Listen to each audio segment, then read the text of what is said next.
Welcome! In this video, I'll show you step-by-step how to revoke your group link on the Telegram app for PC using the latest update. If you're an admin and want to make sure your old group invite link no longer works, this guide is for you. First, open the Telegram app on your PC. Make sure you're logged in with the account that has admin rights in the group you want to manage. Next, head over to the group where you're an admin.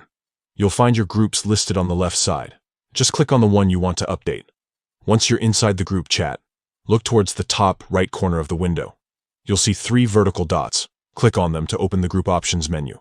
From the drop-down, select Manage Group.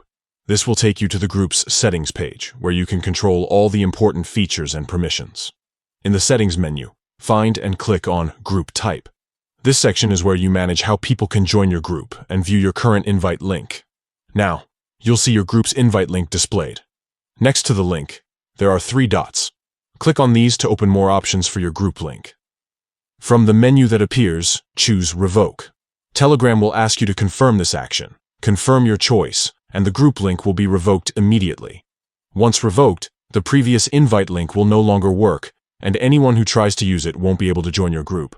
Telegram will also generate a new link automatically, so you can share that with new members if needed. That's it. You've successfully revoked your Telegram group link on the PC app. This is a great way to keep your group secure, especially if your old link has been shared too widely or you want to limit who can join. Thanks for watching. If you found this guide helpful, be sure to check out more tutorials for the latest Telegram tips and updates.